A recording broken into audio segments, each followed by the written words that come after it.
4 years ago, my job sent me to a conference in a different city. I was allocated a decent sum of money for the trip, which allowed me to book a nice hotel and dine out every evening. However, being the thrifty type, I sought to save as much as possible. I found a more affordable option on Airbnb, a quaint little house about a 30-minute subway ride away from the conference center. Arriving late in the evening, with the sun already setting, I retrieved the key from a lockbox next to the front door using the code provided. Inside, the house was furnished but outdated, with mismatched furniture, dated wallpaper, and a TV that looked ancient. Opting not to bother with the TV, I settled into the single bedroom available to me, noticing a second bedroom behind a locked door, presumably where the owner stored personal items. There was also a locked door leading to the basement, which I assumed served a similar purpose. Finding it peculiar that the owner didn't rent out the additional bedroom to charge more, I appreciated the affordability of having the entire house to myself for less than a hotel room. Fatigued from the journey, I called it an early night. Sometime around midnight, I was awoken by a faint scratching sound, as if something was moving below me. Despite thinking it might be rats, I couldn't shake the unease of the noise. Curiosity led me to investigate, tiptoeing down the hall to the door that likely led to the basement. The scratching grew louder, accompanied by soft thumps, sparking various unsettling possibilities.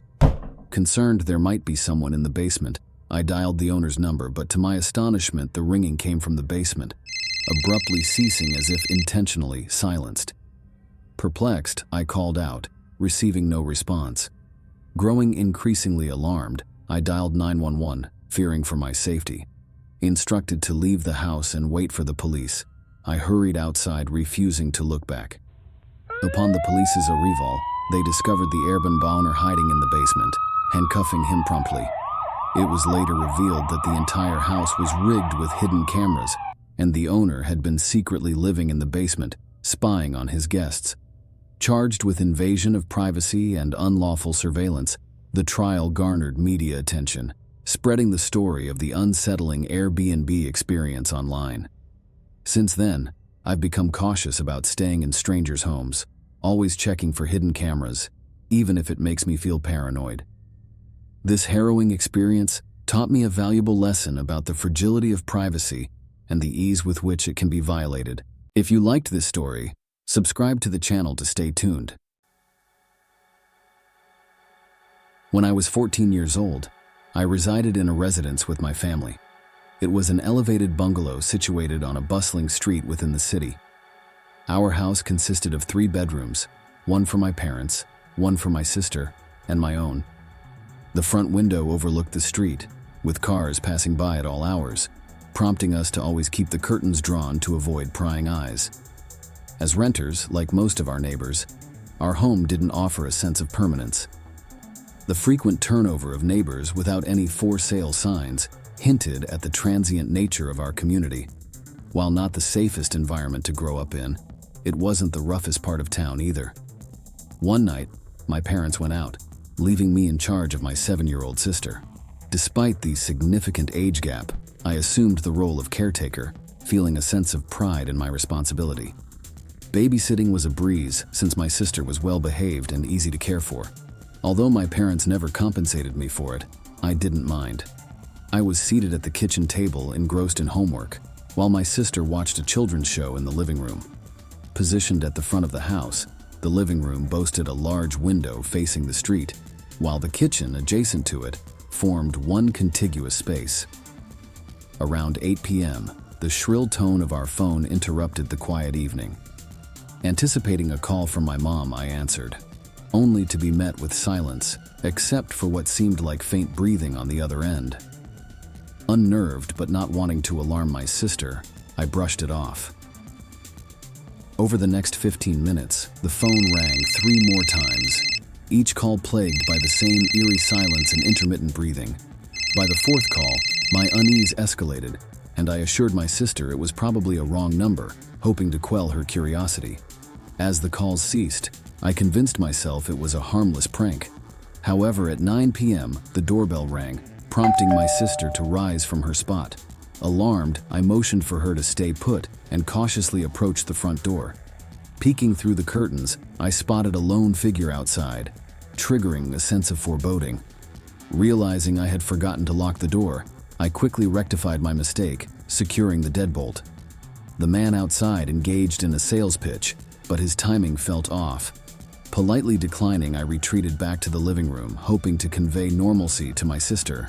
Taking a break from homework, I joined my sister in watching TV until nature called. As I ascended the stairs to the bathroom, another knock echoed through the house. Frozen in place, I heard my sister's footsteps approach the door, prompting me to rush back downstairs just in time. The man outside erupted into a fit of rage, pounding on the door and yelling. Instinctively, I dialed my parents, narrating the unfolding events with trembling voice. Following their instructions, I called the police, who arrived promptly. As the police conducted their investigation, I realized the gravity of the situation. Reflecting on my oversight of leaving the door unlocked, I felt fortunate that the situation didn't escalate further. From that night onward, I made it a habit to double-check all locks and never answer the door without confirming the visitor's identity. I work at a hotel in my hometown. It's an old historic building situated right on our main street. The building, although charming, has seen better days. Standing tall at 5 stories high, it's constructed of red brick. The floors creak badly, and the carpet should have been replaced at least a decade ago, so you can imagine its condition. My job mainly involves manning the front desk, occasionally dealing with odd late-night check-ins or guest issues. I work the night shift, and it's just me and a single security guard there for the night. Even though it's just the two of us, we hardly cross paths. He's stationed at the back in the security office, while I'm out front. We both do rounds around the building every night, so we sometimes see each other that way. It was a little past midnight, and I was standing behind the front desk, reading on my phone. It had been hours since I had had to do any work, so when a man walked in, I was surprised. He was middle-aged, wearing a plaid shirt and glasses, looking like some kind of office worker, or maybe a traveling businessman. Those guys usually have reservations, but this man didn't. He had a tired look on his face, one common for travelers who've been on the road for too long. After a bit of small talk, I decided to give him a room on the second floor. But when I was about to hand him the key, he stopped me. The man asked if he could have a room on the ground floor, saying it would be easier if he needed something. I didn't hesitate and made the change since we had plenty of open rooms. He took the key and headed to room 104, just around the corner. A few minutes later, the phone at reception rang, and it was him, the man from room 104. He said there was something wrong with his window and asked me to take a look at it. I told him I wasn't allowed to enter guests' rooms at night, but offered to move him to a different room if he wanted. He paused for a moment before declining and hanging up abruptly. The interaction left me feeling uneasy, but I ignored it and went back to my phone. Minutes later, the phone rang again, and this time I decided not to answer. About an hour later, I was walking the halls, as I did a few times each night, just to take a break from my post at reception. As I approached the corridor near room 104, it was quiet, with the only sound being the soft creaking of the wooden floor beneath my feet. Then suddenly, the door of room 104 swung open, and there he was, the man from earlier, standing in the doorway. His expression was difficult to read in the dim light, but something about him made me uneasy. I was sure he should have been asleep by then, but he was wide awake. He insisted that I come in and help with the window. I tried to help for a minute, asking him what was wrong. The man claimed it wouldn't lock, but I thought that was nonsense because nobody else had complained. I firmly declined, explaining that it was against hotel policy for me to enter the room. That's when things took a turn for the worse. He grabbed my arm in a tight and forceful grip, trying to pull me into the room. I struggled against him, but he was strong. I was halfway into the room when I managed to slap the glasses clean off his face. That seemed to startle him, and I was able to get away, screaming as I ran down the hall.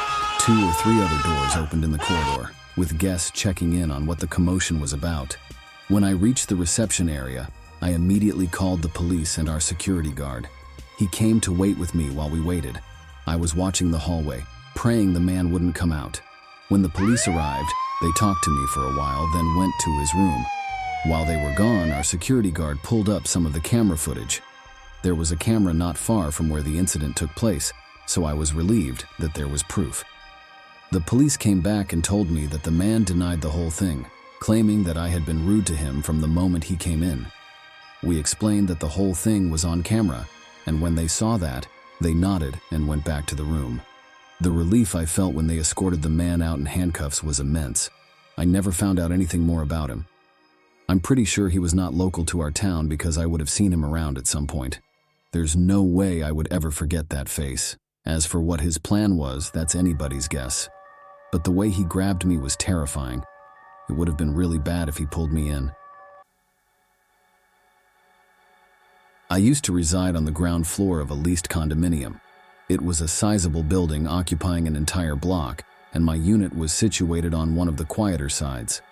I had a small enclosed patio that provided a bit of privacy with some tall plants. Otherwise, anyone passing by could easily peer into my living room.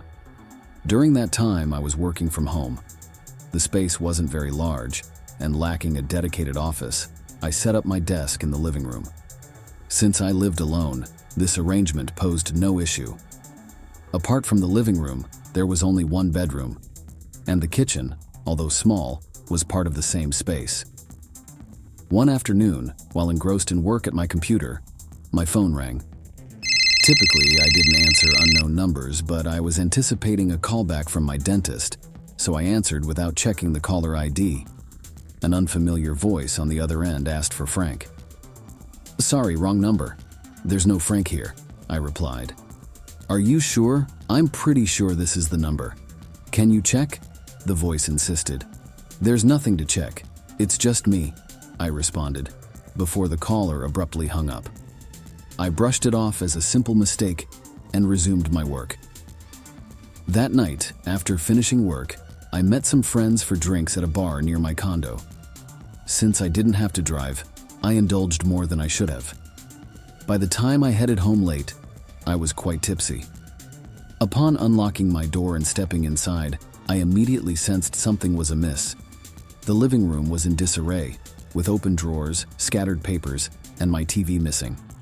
Though only the light by the front door was on, I could hear noises coming from my bedroom.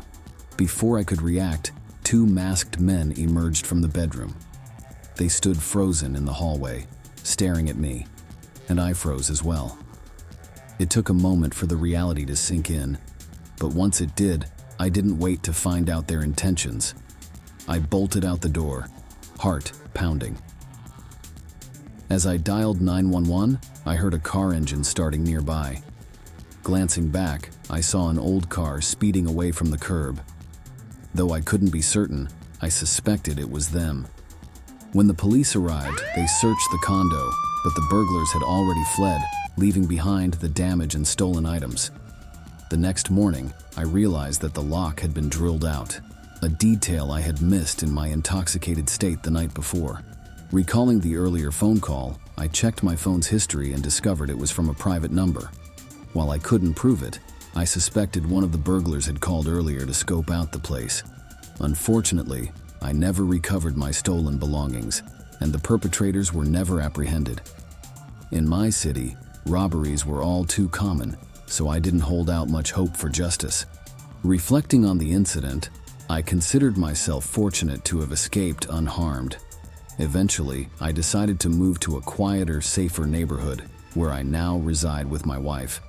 As we await the arrival of our first child, safety has become a top priority, especially in light of our new family dynamic. Crime is something we want to avoid, particularly when raising a family.